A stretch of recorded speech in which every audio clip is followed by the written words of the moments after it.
দেখুন আপনাদের বুঝতে হবে যে বিশ্বে এখন একটি যুদ্ধ অবস্থা বিরাজ করছে।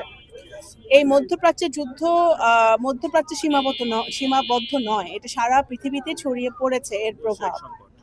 এখন এই কারণে আপনি দেখবেন যুদ্ধের কারণে পৃথিবীর এমন কোনো দেশ নাই, বাংলাদেশের চারপাশে তাকিয়ে দেখেন সব দেশে কিন্তু জ্বালানি তেলের দাম বেড়েছে।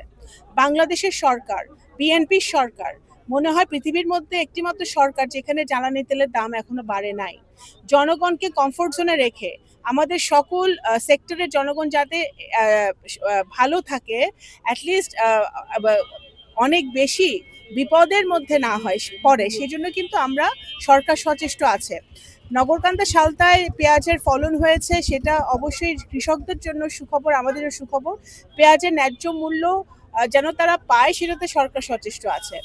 এবং কৃষি কাজে ডিজেলটা সবচেয়ে বেশি, কারণ আমি কৃষি মন্ত্রী আমাদের সেদিনই গত পরশুদিনই ক্যাবিনেট মিটিং হয়েছে, এবং এটা আমরা প্রত্যেকটা মন্ত্রণালয় এবং বিশেষ করে কৃষি মন্ত্রণালয় সচেষ্ট আছে যে আমাদের কৃষি খাতে যেই তেলটা আমাদের বর্তমানে আমাদের যে তেল মজুদ আছে, যদি চোরাচালানি বন্ধ করা যায়, তেল মজুদ রেখে কিছু অসাধু ব্যবসায়ীরা তেল বিক্রি করছে, বিভিন্ন লোকজন তেল বিক্রি হচ্ছে। আমাদের সালতাতেই সেদিন ধরা পড়েছে, সালতা নরকান্দা কোথায় জানি একজন তেল বিক্রি করতেছিল চোরাচালানি করে, তাকে ধরেছে। বিভিন্ন জায়গায় ধরা পড়ছে।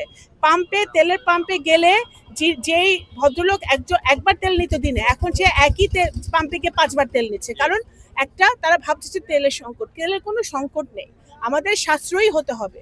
আমাদের জ্বালানি খরচে, তেল খরচে, বিদ্যুৎ খরচে আমাদের সাশ্রয়ী হতে হবে, যাতে আমাদের ভবিষ্যতে সমস্যাটা থেকে আমরা রেহাই পাই। সুতরাং আমরা সচেষ্ট আছি যাতে কৃষি খাতে তেলের সরবরাহটা যথেষ্ট থাকে, সেই ব্যাপারে আমরা সচেষ্ট আছি। আমরা কিন্তু আমাদের সকলেরই বুঝতে হবে একটা যুদ্ধ অবস্থা বিরাজ করছে। সেই অবস্থায় বাংলাদেশের কৃষকরা, বাংলাদেশের শ্রমিকরা, বাংলাদেশের আপামর জনতাকে ভালো রাখাটাই, একটা কমফোর্ট জোনে রাখাটাই এখন বর্তমানে সরকারের প্রধান